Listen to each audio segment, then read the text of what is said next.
नमस्कार. शहादा तळोदा विधानसभा निवडणुकीच्या पार्श्वभूमीवर आढावा बैठक संपन्न.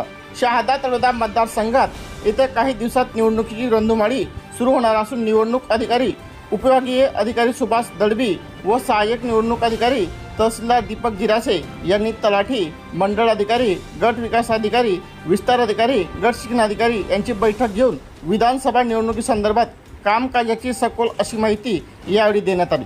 यात शहादा तळोदा विधानसभा निवडणुकीच्या संपूर्ण कामाची प्रक्रिया व प्रशासनाची भूमिका, जबाबदारी याविषयी शासनाने दिलेले वेळोवेळी निर्देश विषयी उपविभागीय अधिकारी सुभाष दळवी यांनी माहिती दिली. यावेळी शहादा तालुक्यातील तलाठी, मंडळ अधिकारी, गट विकास अधिकारी, गट शिक्षण अधिकारी, शिक्षण विस्तार अधिकारी, ग्रामपंचायत विस्तार अधिकारी तसेच महसूल कर्मचारी यावेळी उपस्थित होते. शहादा न्यूजसाठी नितीन सावडे. आगामी विधानसभा निवडणुकीच्या तयारीचा आढावा घेण्यासाठी दोन शहादा मतदारसंघातील सर्व अधिकारी आणि कर्मचारी यांची बैठक आज तहसील कार्यालय याच्यात आयोजित केली होती.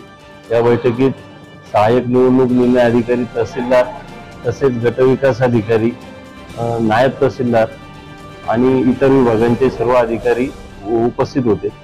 निवडणुकीच्या पार्श्वभूमीवर कामांची विभागणी करून प्रत्येक अधिकारी, प्रत्येक कर्मचाऱ्यांना जे जे काम करावं लागणार आहे ते लोकसभा निवडणुकीच्या कामगिरीचा आढावा घेऊन त्याला अनुसरून नवीन कामाची वाटप करण्यात आलेले आहे आणि सर्वांना त्यांच्या भूमिका आणि लोकसभा निवडणुकीच्या अनुषंगाने जे जे काही बाबींची पूर्तता करणे आवश्यक आहे, विधानसभेच्या निवडणुकीत जे नवीन कामं करावं लागणार आहे की जसे नामनिर्देशन पत्र स्वीकारणे, ते अपलोड करणे, नंतर उमेदवारांना विविध कामांची माहिती देणे, नॉमिनेशनचं वाटप करणे, या सर्व कामांची माहिती त्यांना समजून दिलेली आहे.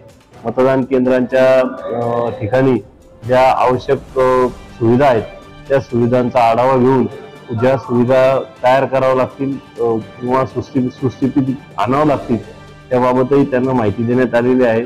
आमचा असा अंदाज आहे की जेव्हा निवडणुका जाहीर होतील त्यावेळेला सर्व कामे वेळेत पूर्ण होण्यासाठी ही जी आज बैठक घेतलेली आहे ती आम्हाला अत्यंत कामास येणार आहे. धन्यवाद.